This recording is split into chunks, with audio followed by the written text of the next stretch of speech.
సంఖ్యాకాండం 31వ అధ్యాయం. మరియు యెహోవా మిద్యానీయులు ఇశ్రాయేలీయులకు చేసిన హింసకు ప్రతిహింస చేయుడి.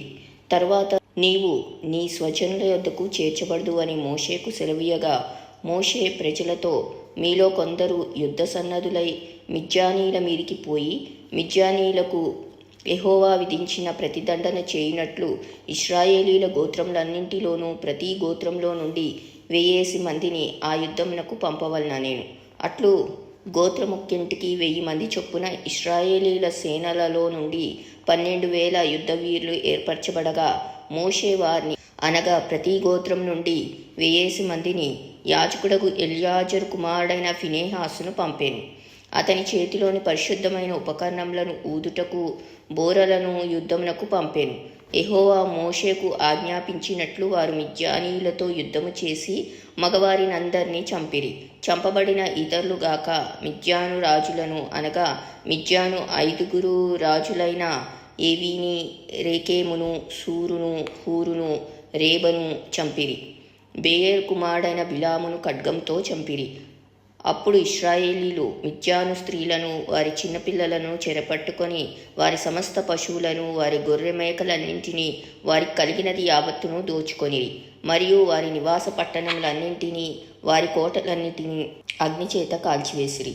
వారు మనుషులనేమి పశువులనేమి సమస్తమైన కొల్ల సొమ్మును మిద్యానీయుల ఆస్తిని యావత్తును తీసుకొనిరి.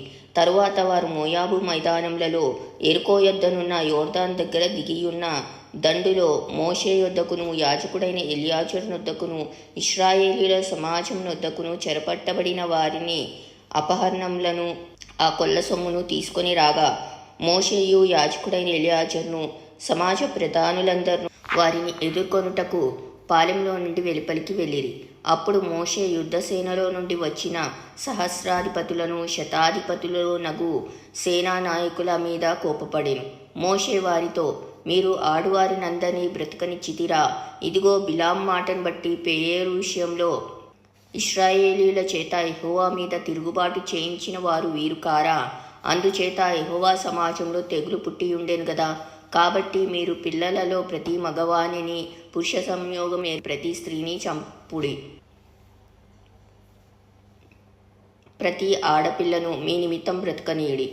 మీరు 7 దినములు పాలెముల వెలుపల ఉండవలెను. మీలో నరుని చంపిన ప్రతి వాడును, చంపబడిన నరుని ముట్టిన ప్రతి వాడును, మీరు చెరపట్టిన వారును 3వ దినమున 7వ దినమున మిమ్మును మీరే పవిత్రపరచుకొనవలెను. మీరు బట్టలన్నింటినీ, చర్మ వస్తువులన్నింటినీ, మేక వెంట్రుకల వస్తువులన్నింటినీ, కొయ్య వస్తువులన్నింటినీ పవిత్రపరచవలెనెను. అప్పుడు యాజకుడకు ఎలియాజరు యుద్ధమునకు పోయిన సైనికులతో, యెహోవా మోషేకు ఆజ్ఞాపించిన విధి ఏదనగా, మీరు బంగారును, వెండిని, ఇత్తడిని, ఇనుమును, తగరమును, సీసమును అనగా అగ్నిచేత చెడని సమస్త వస్తువులను మాత్రము అగ్నిలో వేసి తీయవలెను. అప్పుడు అవి పవిత్రమగును. అయితే పాప పరిహార జలముల చేతను వాటిని పవిత్రపరచవలెను. అగ్నిచేత చెడునట్టి ప్రతి వస్తువును నీళ్ళలో వేసి తీయవలెను. 7వ దినమున మీరు మీ బట్టలు ఉదుక్కొని పవిత్రులైన తర్వాత పాలెంలోనికి రావలెననెను. మరియు యెహోవా మోషేకు ఇలాగు సెలవిచ్చెను, నీవును యాజకుడైన ఎలియాజరును సమాజం యొక్క పితరుల కుటుంబములలో ప్రధానులను, మనుషులలోనేమి పశువులనేమి చెరపట్టబడిన దోపుడు సొమ్ము మొత్తమును లెక్కించి 2 భాగములుగా చేసి యుద్ధమునకు పూనుకొని సేనగా బయలుదేరిన వారికి సగమును, సర్వ సమాజమునకు సగమును పంచి పెట్టవలెను. మరియు సేనగా బయలుదేరిన యోధుల మీద యెహోవాకు పన్ను కట్టి ఆ మనుషులలోనూ పశువులలోనూ గాడిదలలోనూ గొర్రె మేకలలోనూ 500కు 1 చొప్పున వారి సగములో నుండి తీసుకొని యెహోవాకు ప్రతిష్ఠార్పణముగా యాజకుడైన ఎలియాజరుకు ఇయ్యవలెను. మనుషులలోనూ పశువులలోనూ గాడిదలలోనూ గొర్రె మేకలలోనూ సమస్త విధముల జంతువులలోనూ ఏవన్నింటికి 1 చొప్పున ఇశ్రాయేలీయులు సగములో నుండి తీసుకొని యెహోవా మందిరమును కాపాడు లేవీయులకు ఇయ్యవలెను. యెహోవా మోషేకు ఆజ్ఞాపించినట్లు మోషేయు యాజకుడైన ఎలియాజరును చేసిరి. ఆ దోపుడు సొమ్ము అనగా ఆ సైనికులు కొల్లబెట్టిన సొమ్ములో మిగిలినది 6,75,000 గొర్రె మేకలను, 72,000 పశువులను, 61,000 గాడిదలను, 32,000 మంది పురుష సంయోగమెరుగని స్త్రీలను, అందులో అరవంతు అనగా సైన్యంగా పోయిన వారి వంతు. గొర్రె మేకల లెక్క ఎంతనగా 3,37,500. ఆ గొర్రె మేకలలో యెహోవాకు చెల్లవలసిన పన్ను 675. ఆ పశువులు 36,000, వాటిలో యెహోవా పన్ను 72. ఆ గాడిదలు 30,500, వాటిలో యెహోవా పన్ను 61. మనుషులు 16,000 మంది, వారిలో యెహోవా పన్ను 32.